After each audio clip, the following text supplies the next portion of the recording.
दोस्तों, हम सब जानते हैं कि किसी एटम के अंदर तीन तरह के सब एटॉमिक पार्टिकल्स पाए जाते हैं। प्रोटॉन्स, न्यूट्रॉन्स और इलेक्ट्रॉन्स।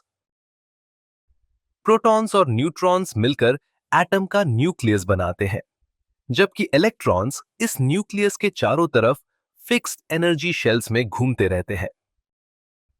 केमिस्ट्री में जब किसी एटम के इलेक्ट्रॉन्स में चेंजेस होते हैं तो हम उसको केमिकल चेंज या केमिकल रिएक्शन कहते हैं।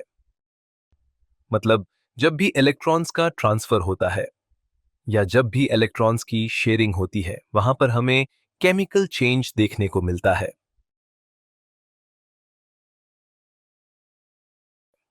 फॉर एग्जाम्पल, सोडियम क्लोराइड की फॉर्मेशन एक सिंपल केमिकल रिएक्शन है। जब सोडियम अपना एक इलेक्ट्रॉन क्लोरीन को ट्रांसफर करता है तो हमें सोडियम क्लोराइड कंपाउंड मिलता है। इसी तरह से हाइड्रोजन और ऑक्सीजन का कॉम्बिनेशन भी एक केमिकल रिएक्शन है। जब हाइड्रोजन और ऑक्सीजन एटम्स एक दूसरे के साथ इलेक्ट्रॉन्स शेयर करते हैं तो हमें वाटर मॉलिक्यूल मिलता है। इलेक्ट्रॉन्स की शेयरिंग के कारण यह भी एक केमिकल चेंज है। तो हमने देखा कि इलेक्ट्रॉन्स की हरकत की वजह से ही केमिकल चेंजेस और केमिकल रिएक्शंस पॉसिबल होते हैं। लेकिन कुछ रिएक्शंस ऐसे होते हैं जिनमें इलेक्ट्रॉन्स की जगह एटम का न्यूक्लियस पार्टिसिपेट करता है। इन रिएक्शंस में न्यूक्लियस के चेंज होने से एटम को स्टेबिलिटी हासिल होती है। दोस्तों, ऐसे रिएक्शंस को हम न्यूक्लियर रिएक्शंस कहते हैं। और न्यूक्लियर रिएक्शंस के बाद एटम में होने वाले चेंजेस को न्यूक्लियर चेंजेस कहा जाता है। जब भी किसी एटम का न्यूक्लियस बदलता है तो इस प्रोसेस में बहुत ज्यादा एनर्जी रिलीज होती है।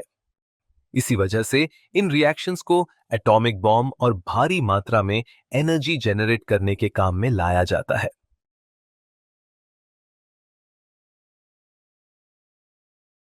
दोस्तों, केमिकल रिएक्शंस की स्पीड को टेम्परेचर, प्रेशर, कैटलिस्ट या इसी तरह के फैक्टर्स से कंट्रोल किया जा सकता है। लेकिन न्यूक्लियर रिएक्शंस के ऊपर इन फैक्टर्स का कोई असर नहीं होता। ये रिएक्शंस अपनी स्पीड खुद डिसाइड करते हैं। अब माइंड में एक सवाल आता है कि क्या सभी एटम्स के न्यूक्लियस चेंज हो सकते हैं? किसी एटम का न्यूक्लियस तभी बदल सकता है जब वो अनस्टेबल हो। दोस्तों, अनस्टेबल न्यूक्लियस ऐसे न्यूक्लियस होते हैं जिनमें प्रोटॉन्स और न्यूट्रॉन्स की संख्या में डिफरेंस होता है।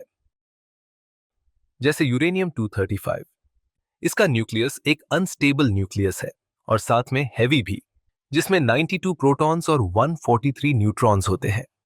स्टेबिलिटी के लिए ये न्यूक्लियस दो हल्के न्यूक्लियस में स्प्लिट हो जाता है। न्यूक्लियस के स्प्लिट होने को ही हम न्यूक्लियर फिशन कहते हैं। दोस्तों, न्यूक्लियर फिशन एक न्यूक्लियर रिएक्शन है जब इस अनस्टेबल और हैवी न्यूक्लियस से एक स्लो मूविंग न्यूट्रॉन टकराता है। तो कुछ देर के लिए ये न्यूक्लियस इस न्यूट्रॉन को अब्सॉर्ब करके और भी ज्यादा अनस्टेबल हो जाता है।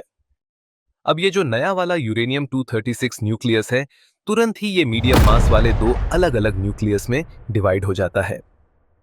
पहला न्यूक्लियस है बेरियम और दूसरा न्यूक्लियस है क्रिप्टन। इन दोनों के साथ साथ तीन न्यूट्रॉन्स भी रिलीज होते हैं। ये तीनों न्यूट्रॉन्स अलग अलग करके यूरेनियम 235 से टकराते हैं, जिससे नए न्यूट्रॉन्स रिलीज होते हैं। ये प्रोसेस इसी तरह से एक चेन रिएक्शन का रूप ले लेता है। हर बार एनर्जी 3 टाइम्स इंक्रीज होकर एक विकराल रूप ले लेती है। अगर हम इस एनर्जी का कंस्ट्रक्टिव यूज नहीं करते तो ये रिएक्शंस धरती पर मौजूद हर जीवित प्राणी के लिए घातक सिद्ध हो सकते हैं।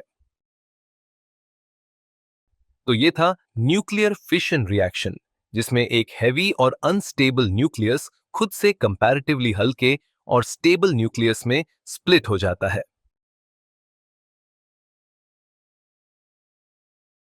न्यूक्लियर फिशन के ठीक ऑपोजिट कुछ ऐसे रिएक्शंस भी होते हैं जिनमें छोटे एटम्स के न्यूक्लियस आपस में कोलाइड करके अपने से लार्ज न्यूक्लियस बनाते हैं।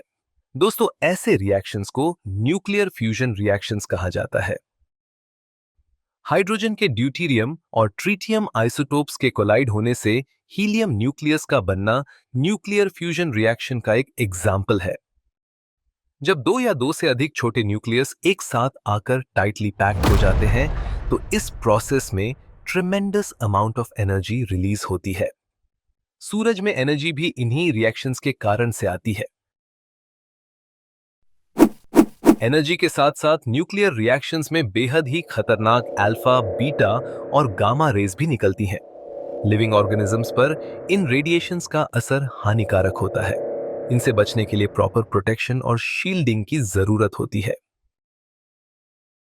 अगर हमने न्यूक्लियर एनर्जी का कंस्ट्रक्टिव यूज किया तो ये हमारे लिए वरदान से कम नहीं है, लेकिन अगर हमने इसका इस्तेमाल डिस्ट्रक्टिव कामों में किया तो ये इस धरती पर जीवन को हमेशा हमेशा के लिए खत्म कर देगा। तो ये था न्यूक्लियर चेंज। दोस्तों, अगर आपको हमारी ये वीडियो पसंद आई हो तो please subscribe this channel. Thank you so much.